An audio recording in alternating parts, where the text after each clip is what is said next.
Au nom du Père et du Fils et du Saint-Esprit, ainsi soit-il. Notre Père qui êtes aux cieux, que votre nom soit sanctifié, que votre règne arrive, que votre volonté soit faite sur la terre comme au ciel.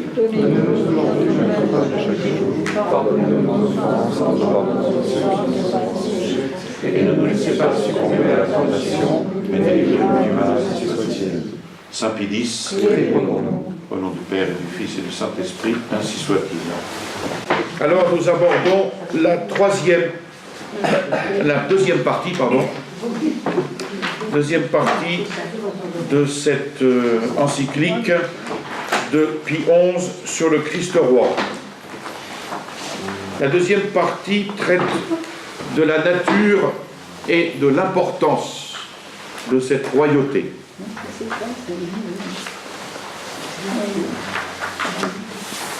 Donc la première partie traitait la dernière fois des titres du Christ à la royauté. Alors, Pie XI veut ici expliquer brièvement la nature et l'importance de cette royauté. Elle comporte les trois pouvoirs législatif, exécutif et judiciaire, sans lesquels on saurait à peine concevoir l'autorité royale. Alors, les textes de la Sainte Écriture qui avaient été apportés en témoignage de la souveraineté universelle de notre Rédempteur, un texte qui avait été apporté en témoignage dans la partie antérieure, ces textes prouvent l'existence de ces trois pouvoirs et le prouvent surabondamment. C'est d'ailleurs un dogme de foi catholique que le Christ Jésus a été donné aux hommes à la fois comme rédempteur, de qui ils doivent attendre leur salut, et comme législateur, à qui ils sont tenus d'obéir. Les évangélistes affirment que le Christ a bien légiféré, mais ils nous le montrent aussi dans l'exercice même de son pouvoir législatif. Quant au pouvoir judiciaire, c'est à la page suivante, quant au pouvoir judiciaire, notre Seigneur en personne affirme l'avoir reçu du Père, notamment dans une réponse aux Juifs qu'il accusait d'avoir violé le sabbat en guérissant miraculeusement un malade durant ce jour de repos. Le Père, leur dit-il, ne juge personne, mais il a donné au Fils tout jugement. Dans ce pouvoir judiciaire est également compris, car il en est inséparable, le droit de récompenser, le droit de châtier les hommes, même durant leur vie. Et puis, il faut encore attribuer au Christ le pouvoir exécutif. Car tous, inéluctablement, tous doivent être soumis à son empire. Personne ne pourra éviter, s'il est rebelle, la condamnation et les supplices que Jésus a annoncés. Alors, des trois pouvoirs qui font la souveraineté du roi sur la société, le judiciaire et le législatif, sont unis pour faire des lois et pour s'assurer de leur respect, du respect des lois, par les membres citoyens. Et ce pouvoir auquel obéissent ces derniers a été refusé par Luther au Christ, mais il a été affirmé par le Concile de Trente, dans sa session 6. Jésus est donc bien le vrai législateur qui impose à ses sujets la voie à suivre pour être sauvés, en accomplissant les œuvres de la foi.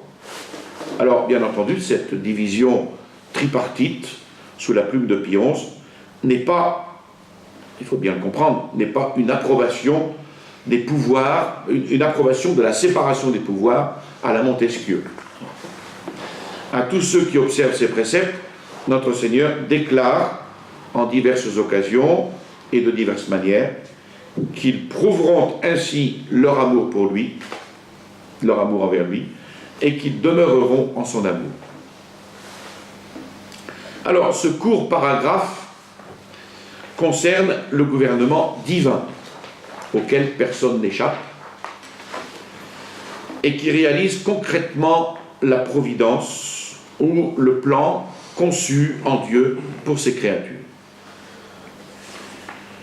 Le Sauveur possède ce pouvoir et il en use seulement pour punir, mais aussi, non seulement pour punir, mais aussi pour accorder à tous les moyens de suivre ses commandements, puisque Dieu donne toujours sa grâce selon nos difficultés. Nous avons toujours des grâces qui sont proportionnées à nos difficultés. Plus nos difficultés sont grandes, plus les grâces sont nombreuses. Donc c'est d'ailleurs conforme à sa sagesse de nous donner les moyens de suivre ses commandements. Donc personne ne pourrait se dire seul et abandonné par Dieu. Celui qui veut accomplir les voies de Dieu n'est jamais seul et n'est jamais abandonné. Voilà donc les trois pouvoirs que Pie XI énonce de manière assez succincte. Ensuite, voyons le pouvoir directement sur le spirituel. Ce royaume, toutefois, est avant tout spirituel et il concerne avant tout l'ordre spirituel. Les textes de l'Écriture sainte que nous avions cités la dernière fois en sont une preuve évidente qui vient confirmer à maintes reprises l'attitude de notre Seigneur. Quand les Juifs, ou si vous préférez les piétons de la mer Rouge,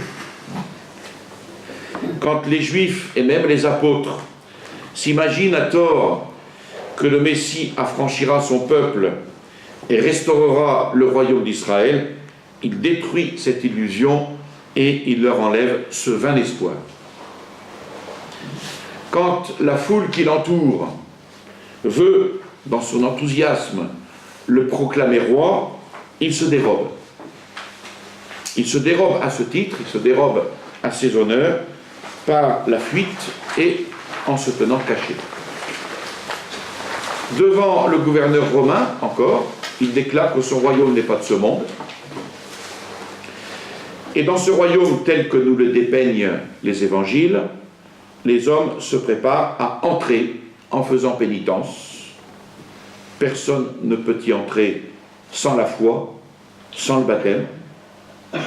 Mais le baptême, tout en étant un rite extérieur, figure, et non seulement figure, mais réalise une régénération intérieure, une régénération intime. Comme tout sacrement, d'ailleurs, qui n'est pas simplement une figure, mais qui produit ce qu'il signifie. Ce royaume s'oppose uniquement au royaume de Satan et à la puissance des ténèbres. Et à ses adeptes, que demandent-ils? Ils demandent non seulement de détacher leur cœur des richesses et des biens terrestres, ils demandent de pratiquer la douceur, d'avoir faim et soif de la justice, mais encore, ils demandent de se renoncer eux-mêmes et de porter leur croix. Donc cette souveraineté spirituelle ne pose pas de difficulté en théorie. Le Christ est roi, il est tête de son Église, le pape est son vicaire, ça veut dire qu'il est chargé de le rendre visible sur terre, il est chargé de traduire ses volontés, il est chargé de livrer ses enseignements révélés pour le salut des fidèles, il est chargé d'être le canal de la vie du Christ dans les âmes. Voilà le rôle du pape. Mais c'est toujours le Sauveur qui agit. C'est toujours le Sauveur qui agit par lui et par le corps des ecclésiastiques. Ce qui faisait dire au père Calmel que l'Église n'est pas le corps mystique du pape, mais le corps mystique du Christ. C'est très juste. Donc Jésus ne se dessaisit pas du pouvoir. Le Saint-Esprit inspire l'Église enseignante dans ses enseignements. Jésus-Christ, en son humanité même, réalise l'œuvre sanctificatrice par les sacrements. Ces sacrements qui sont distribués, eux, par les ecclésiastiques comme autant de ses instruments. Donc c'est pour l'Église que le Christ, comme Rédempteur, a versé le prix de son sang. C'est pour expier nos péchés que, comme prêtre, il s'est offert lui-même et il s'offre perpétuellement comme victime. Donc, on voit bien ici que sa charge royale doit donc revêtir le caractère spirituel et participer à la nature supraterrestre de cette double fonction. Donc voilà un pouvoir direct sur le spirituel. Ensuite, il y a un pouvoir délégué sur le temporel. Ce serait une erreur grossière de refuser au Christ homme la souveraineté sur les choses temporelles, quelles qu'elles soient. Parce qu'il tient du Père sur les créatures un droit absolu qui lui permet de disposer à son gré de toutes ces créatures. Néanmoins, tant qu'il vécut sur terre, il s'est totalement abstenu d'exercer cette domination terrestre. Il a dédaigné en effet la possession, l'administration des choses humaines, abandonnant ce soin à ceux qui possédaient ces choses humaines. Ce qu'il a fait alors, il le continue aujourd'hui.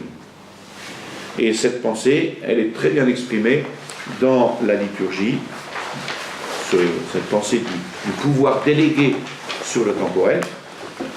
On trouve ça dans l'office de la fête de l'Épiphanie, dans l'hymne Crudelis Herodes. Il ne ravit point les diadèmes éphémères, celui qui distribue les couronnes du ciel. Alors, c'est l'occasion pour Pie XI, ici, de dénoncer ce qu'il appelle l'erreur honteuse de refuser cette souveraineté temporelle parce qu'il ne l'exerce pas directement, mais la confie au souverain temporel. Les hommes d'État l'expriment en se disant sergent, c'était l'expression de Saint Louis, ou alors lieutenant du Christ, c'était l'expression de Sainte Jeanne d'Arc à Charles VII. Donc la chose civile, qu'on appelle aussi la res publica, la chose publique, cette chose civile, elle est sous l'autorité du Christ. C'est-à-dire que l'action commune des hommes, tout autant que leurs actions particulières et individuelles, tout cela est régi par la loi du Christ. Le pouvoir temporel est donc tenu de se conformer à la volonté divine, qui est à la fois loi de nature, le décalogue, et loi de l'Église, ou loi surnaturelle, c'est-à-dire les béatitudes et les commandements de Dieu. Mais il le fera différemment. En matière temporelle, le pouvoir civil obtiendra directement le bien commun, qui est la tranquillité de l'ordre naturel, fondée sur les vertus morales, dont la principale qui règle les rapports entre membres humains d'une communauté, c'est la justice. Donc ce pouvoir civil obtiendra directement le bien commun, avec cependant la traduction dans sa législation des lois morales qui sont reprises et qui sont précisées par l'Église. Et dans l'ordre surnaturel, l'État va aider l'action de l'Église en lui procurant les moyens temporels qui vont favoriser son action surnaturelle, mais il n'aura pas d'action directe dans la sanctification des âmes. Ce qui ne signifie pas que son rôle soit secondaire, bien au contraire. Parce que créés en société, les hommes sont naturellement enclins aux politiques. dans la majeure partie des cas, ils suivent la vie en société et les règles de cette société. Donc si celles-ci sont en accord avec celles de l'Église, ils vivent en chrétien. Sinon, eh bien, ils divorcent d'avec les principes chrétiens, au moins dans leurs actes extérieurs, puis bientôt dans leurs pensées. Donc, pouvoir délégué sur le temporel, pouvoir direct sur le spirituel, pouvoir délégué sur le temporel, et enfin, pouvoir universel. Le souverain domaine de notre Rédempteur embrasse évidemment la totalité des hommes. Et Léon XIII est ici cité par Pie XI. Léon XIII dans son encyclique Annum Sacrum du 25 mai 1899. Voilà ce que dit Léon XIII, que cite Pie XI. Son empire, à notre Seigneur, son empire ne s'étend pas exclusivement aux nations catholiques, ni seulement aux chrétiens baptisés, qui appartiennent juridiquement à l'Église, même s'ils sont égarés loin d'elle par des opinions erronées ou séparés de sa communion par le schisme. Il embrasse également, et sans exception, tous les hommes, même étrangers à la foi chrétienne, de sorte que l'empire du Christ Jésus, c'est en stricte vérité l'universalité du genre humain. Et à cet égard, eh bien, il n'y a lieu de faire aucune différence entre les individus, les familles et les États. Parce que les hommes ne sont pas moins soumis à l'autorité du Christ dans leur vie collective que dans leur vie privée. Donc il est l'unique source de salut, salut des sociétés, salut des individus. Comme l'on trouve dans les Actes des Apôtres, il n'existe de salut en aucun autre nom ici-bas n'a été donné aux hommes qu'il leur faille invoquer pour être sauvés. Donc il est l'unique auteur pour l'État, comme pour chaque citoyen, l'unique auteur de la prospérité et du vrai bonheur. Et saint Augustin, dans une lettre à Macédonium, ne disait pas autre chose. Voilà ce qu'il dit. La cité ne tient pas son bonheur d'une autre source que les particuliers, vu qu'une cité n'est pas autre chose qu'un ensemble de particuliers unis en société. Donc les chefs d'État ne sauraient refuser de rendre, en leur nom personnel et avec tout le peuple, des hommages publics de respect, de soumission à la souveraineté du Christ. Donc, Monsieur Macron, eh bien, nous attendons de vous cette acceptation de rendre des hommages publics de respect et de soumission à la souveraineté du Christ, tout en sauvegardant son autorité. Il travaillera ainsi à promouvoir et à développer la prospérité nationale. Sinon, c'est du vent. Et c'est la guerre pour demain. Voilà pour cette deuxième partie. Ensuite, Pie XI, dans une troisième partie de son encyclique, expose quels sont les bienfaits de la souveraineté du Christ. Tout d'abord, l'ennoblissement de l'autorité et de l'obéissance. Pie XI rappelle qu'au début de son pontificat, il déplorait la sérieuse diminution du prestige du droit et du respect dû à l'autorité. Il rappelle donc ce qu'il écrivait dans sa première encyclique, Ubi Arcano, et il le rappelle d'ailleurs en précisant que ses propos n'ont rien perdu de leur actualité. Voilà ce qu'il dit. Dieu et Jésus-Christ ayant été exclus de la législation et des affaires publiques, et l'autorité ne tenant plus son origine de Dieu, mais des hommes, il arriva que les bases mêmes de l'autorité furent renversées dès lors qu'on supprimait la raison fondamentale du droit de commander pour les uns et du devoir d'obéir pour les autres. Inéluctablement, il s'en est suivi un ébranlement de la société humaine tout entière, désormais privée de soutien et d'appui solide. Voilà la conséquence de l'exclusion de Dieu et de Jésus-Christ de la législation et des affaires publiques. Alors, si les hommes venaient à reconnaître l'autorité royale du Christ dans leur vie privée et dans leur vie publique, des bienfaits incroyables se répandraient infailliblement sur la société tout entière. Lesquels? Une juste liberté, l'ordre et la tranquillité, la concorde et la paix. Et Pie XI ne fait ici qu'appliquer à la société politique le grand principe de théologie de la restauration de la nature par la surnature. C'est-à-dire que la grâce ne détruit pas la nature, mais elle vient restaurer cette nature blessée par le péché originel. Le péché originel n'a pas détruit la nature, mais l'a blessée. Il l'a suffisamment ruinée pour qu'elle ne puisse plus durablement et efficacement obtenir les biens et les fins pour lesquels elle pose ou fait poser des actes à ces individus. Donc ce péché originel a blessé notre nature. La royauté temporelle du Christ donne donc une raison et une aide supplémentaire et supérieure aux gouvernants et aux gouvernés d'accomplir donc leurs devoirs respectifs. Et Dieu le veut, disait sainte Jeanne d'Arc.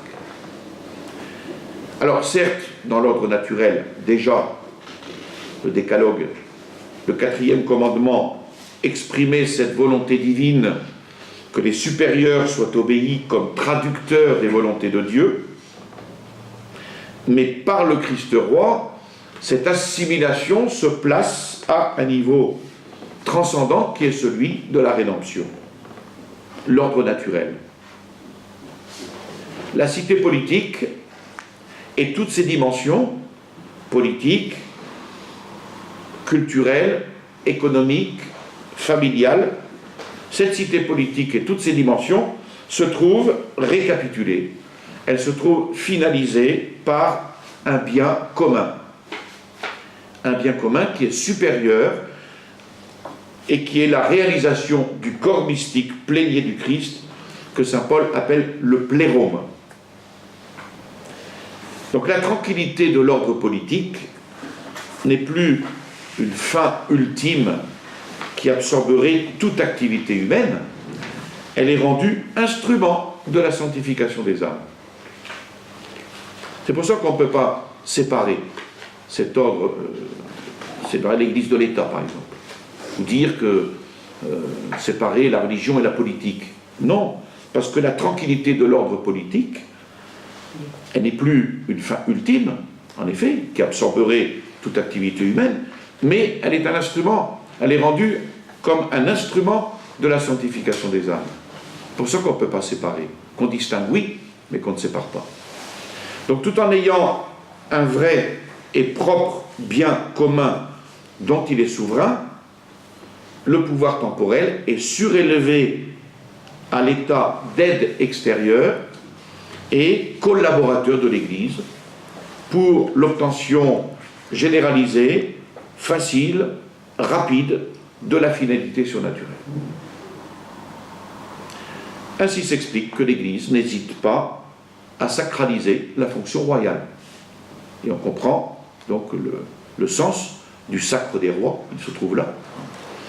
L'Église n'a jamais hésité, enfin elle n'hésitait pas à sacraliser la fonction royale, mais aussi les métiers, à travers les corporations, à l'image de Jésus-Christ qui sanctifiait la famille par un sacrement.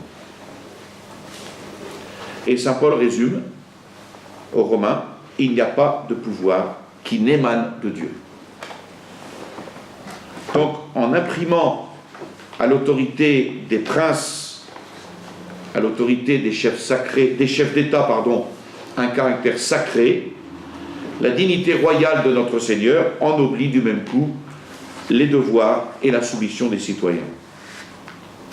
Au point que saint Paul, après avoir ordonné aux femmes mariées et aux esclaves de révérer le Christ dans la personne de leur mari et leur maître, eh bien, leur recommandait néanmoins de leur obéir, non servilement comme à des hommes, mais uniquement en esprit de foi, comme à des représentants du Christ. Et c'est là qu'on explique, et c'est là ce que le monde d'aujourd'hui ne comprend plus dans le mariage, cette soumission de la femme à l'homme. Et ici, elle est très bien expliquée.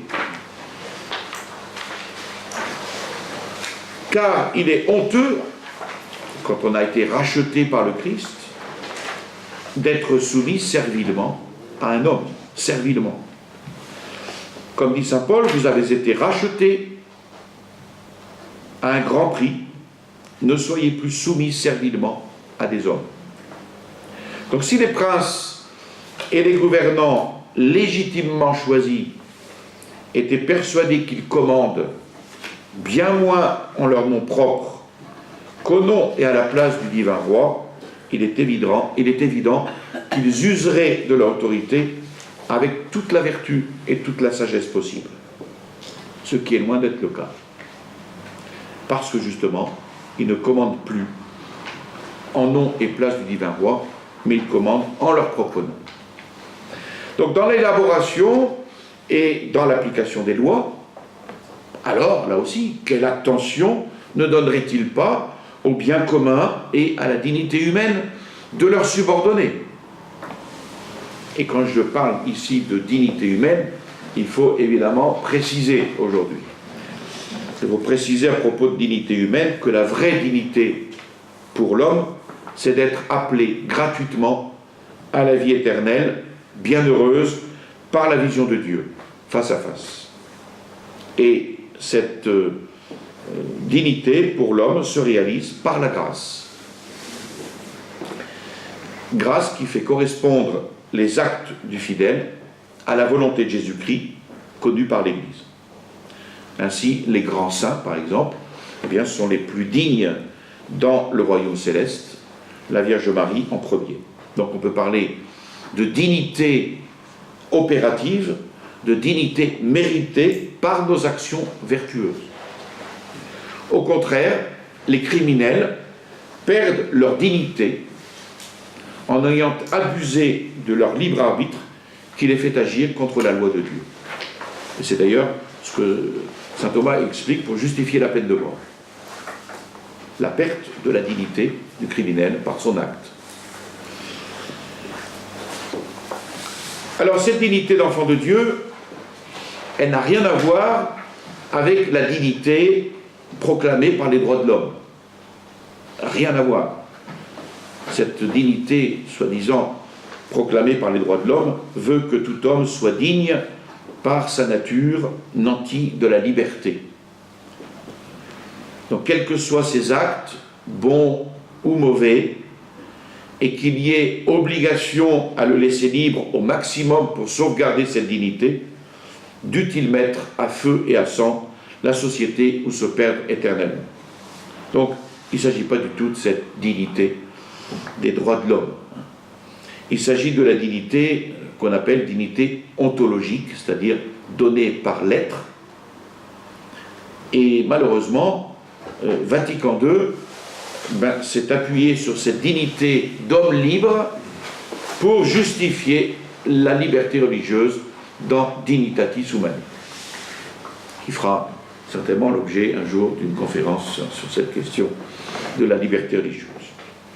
Voilà pour le premier bienfait qu'analyse Pie XI, l'ennoblissement de l'autorité et de l'obéissance. Un deuxième bienfait, c'est la concorde universelle.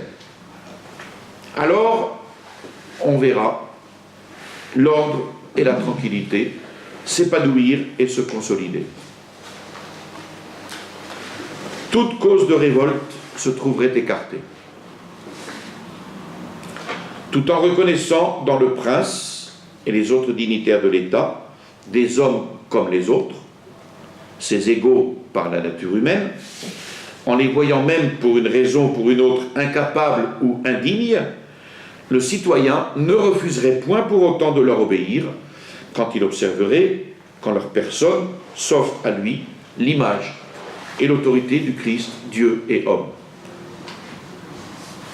Alors les peuples goûteraient les bienfaits de la concorde et de la paix.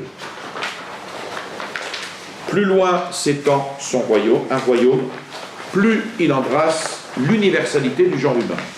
Et plus aussi, c'est incontestablement, les hommes prennent conscience du lien mutuel qui les unit. Dans cette conscience, elle préviendrait, elle empêcherait la plupart des conflits. En tout cas, elle adoucirait, elle atténuerait la violence de ces conflits.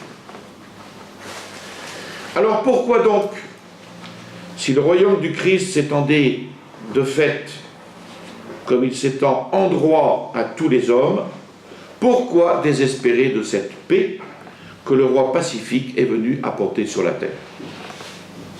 Il est venu tout réconcilier, nous dit saint Paul aux Colossiens. Il n'est pas venu pour être servi, mais pour servir, lit-on en saint Matthieu. Donc, maître de toutes les créatures, il a donné lui-même l'exemple de l'humilité, et il a fait de l'humilité, jointe au précepte de la charité, il en a fait sa voie principale, et c'est ce qu'il a fait dire: mon joug est doux à porter, et le poids de mon autorité léger. Enfin, troisième bienfait, le bien général. Oh, s'exclame Pie XI, qui lira le bonheur de l'humanité si tous, individus, familles, États, se laissaient gouverner par le Christ? Et c'est ce qu'il faut dire à tous les partis politiques aujourd'hui. Cette expression, cette exclamation de Pie XI. Qui lira le bonheur de l'humanité si tous, individus, familles, États, se laissaient gouverner par le Christ? Et là, Pie XI reprend les paroles, encore une fois, de Léon XIII, dans son encyclique Annum Sacrum. Alors, il serait possible de guérir tant de blessures. Tout droit retrouverait, avec sa vigueur native, son ancienne autorité. La paix réapparaîtrait avec tous ses bienfaits.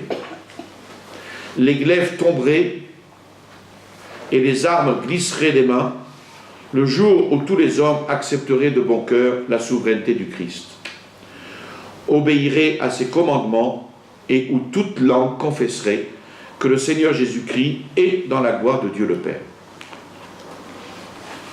Voilà, ça c'est un véritable programme politique,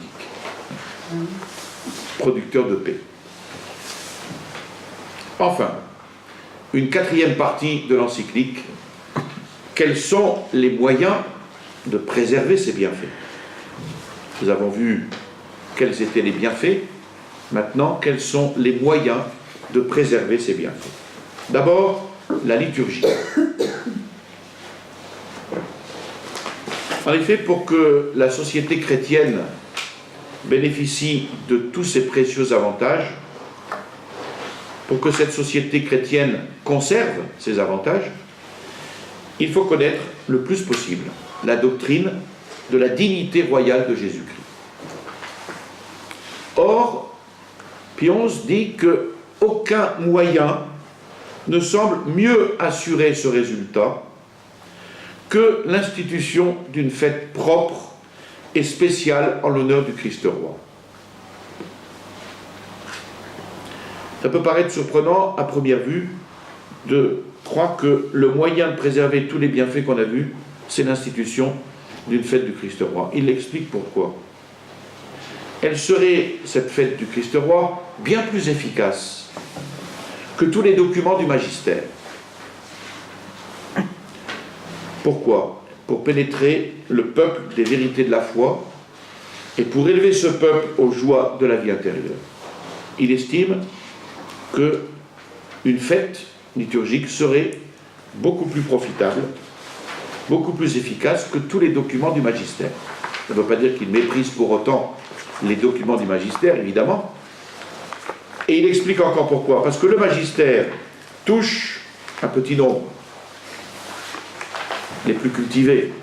Regardez ici, vous êtes une vingtaine sur 200 fidèles.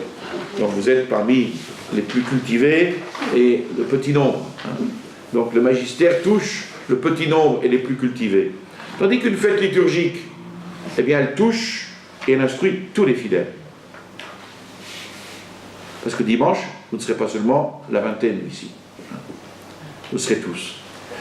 Les documents du magistère ne parlent qu'une fois et ils s'adressent surtout à l'intelligence. Les textes liturgiques parlent chaque année et à perpétuité et étendent leur influence salutaire. Ils étendent leur influence au cœur et à l'intelligence, et donc à l'homme tout entier. Pourquoi au cœur? Parce que la liturgie, elle s'adresse aussi au cœur. Il y a tout un tas de... Tout le faste liturgique s'adresse au cœur, et aussi à l'intelligence. Or, composé d'un corps et d'une âme, l'homme a besoin des manifestations solennelles des jours de fête, pour être saisi, pour être impressionné. La liturgie impressionne. Le chant grégorien impressionne. Et l'homme a besoin de cela parce que c'est un composé de corps et d'âme. La variété, la splendeur des cérémonies liturgiques imprègnent abondamment des enseignements divins. L'homme les transforme. Les transforme en quoi? En sève, en sang, et les fait servir au progrès de sa vie spirituelle. Donc c'est d'ailleurs un enseignement de l'histoire que ces solennités liturgiques furent introduites au cours des siècles, les unes après les autres, pour répondre à des nécessités, à des avantages spirituels du peuple chrétien. Il fallait par exemple raffermir les courages en face d'un péril commun. Il fallait prémunir les esprits contre les pièges de l'hérésie. Il fallait exciter et enflammer les cœurs à célébrer avec une piété plus ardente quelques mystères de la foi ou quelques bienfaits de la bonté divine. Donc tout cela justifiait ces solennités liturgiques. Et c'est ainsi que, dès les premiers temps de l'ère chrétienne, alors qu'ils étaient en butte aux persécutions, les chrétiens introduisirent l'usage de commémorer les martyrs par des rites sacrés, afin que, comme le dit saint Augustin, les solennités des martyrs fussent des exhortations aux martyrs. En effet, on pouvait faire une exhortation écrite aux martyrs, elle n'aurait pas eu le même effet qu'une solennité des martyrs liturgiques. Donc les honneurs liturgiques qu'on décerna plus tard aux saints confesseurs, aux saintes vierges, veuves, ont contribué merveilleusement à stimuler chez les chrétiens le zèle pour la vertu, un zèle qui est indispensable même en temps de paix, et une vertu indispensable en temps de paix. Donc ces fêtes, instituées par exemple en honneur de la Sainte Vierge, eurent encore plus de fruits. Non seulement le peuple chrétien entoura d'un culte plus assidu la Mère de Dieu, sa protectrice la plus secourable, mais il conçut un amour plus grand, plus filial pour la mère que le Rédempteur lui avait laissé par une sorte de testament. Donc parmi les bienfaits dont l'Église est redevable au culte public et légitime, rendu à la Mère de Dieu, au sein du ciel, c'est évidemment la victoire constante qu'elle a remportée contre l'hérésie, contre l'erreur. Et on peut ici admirer comment la Providence tire le bien du mal. Donc elle a permis de temps à autre que la foi et la piété du peuple fléchissent. Elle a permis que de fausses doctrines dressent des embûches à la vérité catholique, mais toujours avec le dessein que, pour finir, la vérité resplendisse d'un nouvel éclat. Et que, tirés de leur torpeur, les fidèles s'efforcent d'atteindre à plus de perfection, à plus de sainteté. Donc les solennités récemment introduites dans le calendrier liturgique ont la même origine et ont porté les mêmes fruits. Par exemple, la fête Dieu. La fête Dieu, elle a été établie quand commençait à se relâcher le respect et la dévotion envers le Saint-Sacrement, pour ramener les peuples à l'adoration publique de notre Seigneur.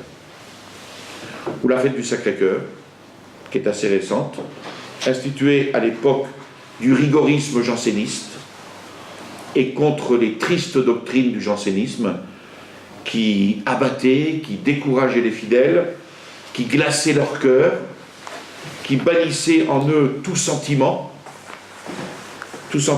d'amour désintéressé de Dieu, tout sentiment de confiance dans le Rédempteur. Ensuite, comme deuxième moyen de préserver les bienfaits dont parlait Pie XI dans la partie antérieure, contre le laïcisme propagé par les sociétés secrètes. Donc, c'est-à-dire ici, c'est un moyen de lutter contre le laïcisme propagé par les sociétés secrètes. Pie XI veut ici, maintenant, pourvoir aux nécessités du temps présent, c'est-à-dire apporter un remède à ce qu'il appelle la peste qui a corrompu la société humaine. Au moins les papes, à cette époque-là, ils utilisaient des mots qui voulaient dire ce qu'ils voulaient dire. La peste qui a corrompu la société humaine. Tandis que Monseigneur Pontier, lui, parle de la culture de la rencontre. Alors, de quelle manière? En prescrivant à l'univers catholique le culte du Christ roi. Voilà. C'est ainsi que l'on va lutter contre le laïcisme propagé par les sociétés secrètes, c'est-à-dire prescrire à l'univers catholique le culte du Christ roi. Et il réaffirme la peste de notre époque, c'est le laïcisme, avec ses erreurs et ses entreprises criminelles. C'est clair. Donc c'est la laïcité, la peste de notre époque. Pie XI analyse ici l'origine de ce fléau et son processus. D'abord, il n'est pas apparu brusquement. Il couvait depuis longtemps au sein des États, ce laïcisme. On commença par nier la souveraineté du Christ sur toutes les nations. On refusa ensuite à l'Église le droit, conséquence du droit même du Christ, d'enseigner le genre humain, de porter des lois, de gouverner les peuples en vue de leur béatitude éternelle. Puis, peu à peu, on assimila la religion du Christ aux fausses religions. Et sans la moindre honte, on la plaça au même niveau. On la soumit ensuite à l'autorité civile. On la livra, pour ainsi dire, au bon plaisir des princes et des gouvernants. Certains allèrent jusqu'à vouloir substituer à la religion divine une religion naturelle ou un simple sentiment de religiosité. Et il se trouva même des États qui crurent pouvoir se passer de Dieu et firent consister leur religion dans l'irréligion et dans l'oubli conscient et volontaire de Dieu. Ici, c'est intéressant parce que il se trouva même des États qui crurent pouvoir se passer de Dieu et firent consister leur religion, parce que c'est devenu pour eux une religion, que l'irréligion et l'oubli conscient et volontaire de Dieu est devenu une religion, comme aujourd'hui. La laïcité est devenue une religion. Voilà donc l'origine et le fléau et le processus de ce fléau, de cette peste qui est le laïcisme. C'est très bien résumé. Quels sont les fruits de cela? À savoir, quels sont les fruits de ce que Pie XI appelle cette apostasie des individus et des États désertant le Christ. Pie XI les avait déjà déplorés, ces fruits, dans Ubi Arcado. et il les déplore de nouveau. Alors, comme fruit de cette apostasie, qu'est-ce que nous avons? Les germes de haine semés de tous côtés, les jalousies et les rivalités entre peuples qui entretiennent les querelles internationales et retardent l'achèvement d'une paix de réconciliation, les ambitions effrénées qui se couvrent bien souvent du masque de l'intérêt public, de l'amour de la patrie avec leurs tristes conséquences, discorde civile, égoïsme aveugle et démesuré, qui ne poursuivant que les satisfactions et les avantages personnels, apprécie toute chose à la mesure de son propre intérêt, et non plus de l'intérêt du bien commun. La paix domestique bouleversée par l'oubli de devoir et l'insouciance de la conscience, l'union et la stabilité des familles chancelantes, toute la société enfin ébranlée et menacée de ruine. Voilà les fruits de ce laïcisme que nous constatons tous aujourd'hui. Alors, le remède, c'est la fête du Christ roi. Pie XI compte beaucoup sur cette fête pour hâter, dit-il, le retour si désirable de l'humanité à notre Seigneur. On aura envie de crier cela. Est-ce que vous pourriez comprendre? Ce serait, dit-il, le devoir des catholiques de préparer, de hâter ce retour par une action diligente. Mais, et là Pie XI le dit avec tristesse, et c'est toujours le cas aujourd'hui, mais il se fait que beaucoup d'entre eux, c'est-à-dire beaucoup parmi les catholiques, beaucoup d'entre eux ne possèdent pas dans la société le rang ou l'autorité qui siérait aux apologistes de la vérité. Tout cela vient-il? Et là, Pie XI adresse aux catholiques un reproche. D'où vient ce désavantage que parmi les catholiques, beaucoup ne possèdent pas le rang et l'autorité que l'on serait en droit d'attendre dans la défense de la vérité? Eh bien, cela vient de l'indolence et de la timidité des bons, de l'absence de résistance ou de résistance molle. Les adversaires de l'Église en retirèrent fatalement un surcroît de prétention et d'audace. Évidemment, devant la mollesse, il ne peut exister que la prétention et l'audace de l'adversaire. Alors que faire? Pie XI lance un appel sérieux. Du jour, dit-il, où l'ensemble des fidèles comprendront qu'il faut combattre vaillamment et sans relâche sous les étendards du Christ roi, eh bien, le feu de l'apostolat enflammera les cœurs. Tous travailleront à réconcilier avec leur Seigneur les âmes qui l'ignorent ou qui l'ont abandonné.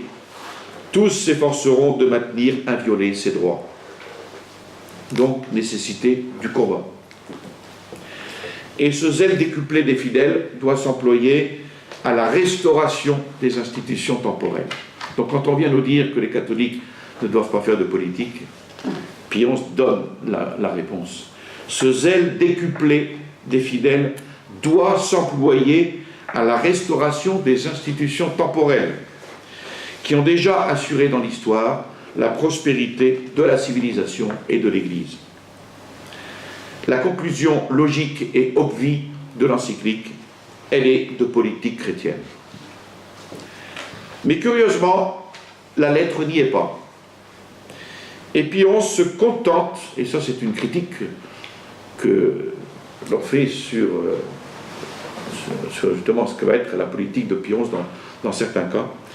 Curieusement ici, la lettre n'y est pas, et puis on se contente d'insister sur le rôle d'apostolat individuel des chrétiens pour refaire une société chrétienne. Ce que sa première encyclique signalait déjà. Il est pourtant clair qu'une société de chrétiens n'est pas nécessairement une société chrétienne. Et s'explique ainsi en partie par cette omission les événements de l'année 1926, qui verra la condamnation de l'Action française et puis l'abandon après 1929 des Cristeros par une paix honteuse. Mouvements politiques, tous les deux, qui prétendaient à la réforme des institutions de la France ou du Mexique pour en refaire des chrétientés. Avec bien des défauts pour l'Action française, mais le but était cela. Alors, Pie XI voit aussi dans l'institution de cette fête du Christ-Roi un moyen souverainement efficace pour incriminer et réparer en quelque manière cette apostasie publique si désastreuse pour la société qu'a engendré le laïcisme. Dans les conférences internationales, écrit-il, dans les parlements, on couvre d'un lourd silence le nom très doux de notre Rédempteur. Qu'est-ce qu'il dirait aujourd'hui? Plus cette conduite est indigne, et plus haut doivent monter nos acclamations, plus doit être propagée la déclaration des droits qui confèrent au Christ sa dignité et son autorité royale. En 1925, le monde libéral s'était réuni à Locarno pour une conférence internationale de reconstruction de l'Europe sur les mêmes bases qu'avant-guerre. On est toujours au même point. C'était en 1925. Quas primas est donc un avertissement de ne pas refaire les mêmes erreurs. Mais 20 ans plus tard, en 1945, on sait dans quelles circonstances les trois grands, Churchill, Staline et Roosevelt, se réunirent à Yalta. Et depuis, eh bien, très nombreuses ont été les réunions internationales et même, hélas, les réunions interreligieuses pour la paix, comme les scandales des réunions d'assises, où quand même on a fait fort de prier Dieu pour la paix en excluant totalement Jésus-Christ. Résultat, on n'a pas eu la paix, mais on a eu la guerre partout. Donc, depuis de nombreuses années, depuis cette époque, nombreuses ont été ces réunions internationales et ces réunions scandaleuses interreligieuses, mais les phrases de Pie XI, eh bien, elles sonnent toujours aussi vraies que jamais. Quelles sont ces paroles? L'espoir d'une paix durable entre les peuples ne brillera jamais tant que les individus et les États s'obstineront à rejeter l'autorité de notre Sauveur. Donc, pas de paix sans le règne du Christ. Pas de paix du Christ sans le règne du Christ. Voilà. Nous verrons la prochaine fois la conclusion de l'encyclique. Nous continuerons cette partie sur cette quatrième partie, et puis la conclusion générale. Et je pense que nous entreprendrons la prochaine encyclique de Léon XIII, Libertas, donc sur le libéralisme. Mais mardi prochain, je vous rappelle que c'est les mardis de la pensée catholique, donc la conférence sera une conférence sur ce qu'on appelle les réductions jésuites au Paraguay, c'est-à-dire les villages qu'ont construits les jésuites pour les Indiens Guarani au Paraguay. Cette conférence aura lieu en deux parties, donc dernier mardi de novembre et dernier mardi de décembre. Merci.